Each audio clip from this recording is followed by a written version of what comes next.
الله naxariistii jannaha ka waraabiye waxa maanta asqaran loogu sameeyay xabaalaha sugsugnaaya galbeedka magaalada Boorama kabtan Cawil Abiib Barkhado oo kamid ah saraakiisha ciidamada Soomaaliland oo habeennimadii xalay ahayd ku geeriyooday magaalada Gabiley. Allah u naxariistay kabtanka oo ka howlgali jiray degmada Arabsiyo ee gobolka Gabiley ayaa waxa ku soo booday xanuun kaas oo habeenkii xalay ahayd oo ugu geeriyooday magaalada Gabiley. Allah u naxariistay waxa aaskiisa ka soo qayb galay saraakiisha ciidamada kala duwan ee Soomaaliland maamulka gobolka Awdal ka degmada Boorama xubna ka tirsan saraakiisha ciidamada kala duwan ee Soomaaliland ugu horeyn waxa halkaasi ka hadlay saraakiishii kala duwan ee ciidamada Soomaaliland iyagu ka soo qayb gashay aaskaasi waxayna dhamaantood tacsi u direen qoyskii qaraabadii iyo shacbiga Soomaaliland ee uu ka baxay marxuumku waxaan hadaladoodii kamid ahaa ridii ku timid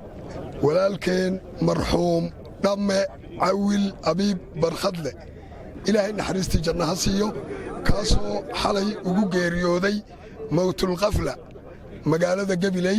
kadib markuu ku xanuunsaday degmada Arabsiya oo uu taliye saldhig ka ahaa markii la keenay dhakhtarka Gabileyna ay naftu ka baxday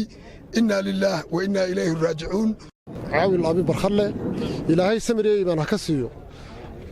reerkii uu ka baxay qoyskii uu ka baxay caruurtiisii waalidkiisii walaalihii iyo dhammaan ummadda Soomaaliland iyo qarankaba iyo ciidan weynaha booliiskaba ilaahay naxariistii jannaha ka waraabiyo Cawil nin daacad ah buu ahaa maalin walba qof saas uu dhimanaya qofku maalintiisu uu dhimanaya si mawtal qaflaa uu dhintay nin wanaagsan oo daacad oo qalbi furan buu ahaa anigu qofkii ugu dambeeyay baan filayaa in la hadlo inaan ahaa inna ilaahi wa inna ilayhi raaji'uun. halkan waxaan tacsi u dirayaa maanta ehelkii iyo qaraabadii iyo xaaskii iyo caruurtii aaskan maanta aan joogno Cawil Abiib Barkhadle ilaahay jannadii firdawsa ka waraabiyo. sidoo kale iyaguna waxa halkaasi ka hadlay oo tacsi u diray shacbiga gobolka Awdal ee uu ka baxay marxuumku iyo guud ahaan shacbiga Soomaaliland saraakiil iyo xubna ka tirsan maamulka gobolka Gabiley oo iyagu aaskaasi ka soo qayb galay waxaan hadaladoodii kamid ahaa Cawil Abiib oo ahaa taliye qiimo badan kama bixin Boorama oo kaliya waxa ka baxay guud ahaan qaranka Soomaaliland gaar ahaanna annaga gobol Gabiley ahaan khaasatan maamulka degmada Arabsiyo anoo ku hadlay afkii duqa degmada Arabsiyo halkan waxa jooga dhammaan maamulkii oo wada shaqaynta gaarka lahaayeen iyo reer Arabsiyo iyo gobolka Gabiley dhammaan hadday tahay garsoorkii hadday tahay xiraarintii gobolka Gabiley hadday tahay taliye ku-xigeenkii saldhigga degmada Arabsiyo dhammaan waxaan halkan anigoo matalaya maamulka degmada Arabsiyo ee wada shaqaynta gaarka ay lahaayeen Cawil Abiib waxaan ka marakacayaa inuu ahaa qof runtii isku darsaday talo iyo waxa weeye iyo maamul in waxa uu ka baxay qaranka jamhuuriyadda Soomaaliland booliska qaranka iyo eheladiisa runtii waxa weeyaan geeri naxdin laba ahayd anaga wuxuu baa inagu waajibeen inuu ducayno maanta xubin muhiim oo naga baxday buu ahaa halkay ilaalada xuduudaha jamhuuriyadda Soomaaliland gobolka Gabiley gaar ahaan Wajaale tacsi tiiraanya looga dirayaa walaalkeen Cawil Abiib Barkhad oo geeri naxdin leh oo mawtal qaflaa ku geeriyooday ilaahay ha u naxariisto.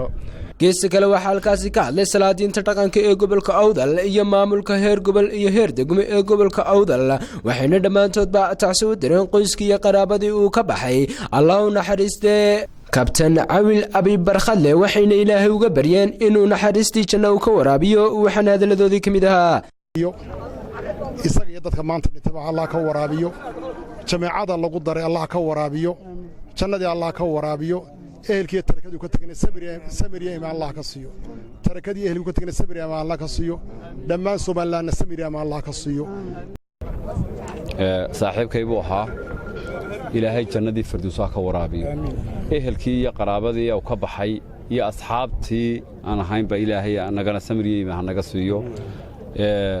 wuxuu ahaa mas'uul dhalinyarada si xoogan uga dhex muuqda runtii juun kullu nafsi daa'iqatul mawt walaalkeen taliye Cawil sabriye imaan dhamaantii ilaahay naga siiyo waxaan ka tacsiyeenayaa dhammaan qaranka jamhuuriyadda Soomaaliland gaar ahaan bahda nabadgelyada Sikriya Cabdi Sheekh Faraas Sikriya Saxane magaalada Boorama.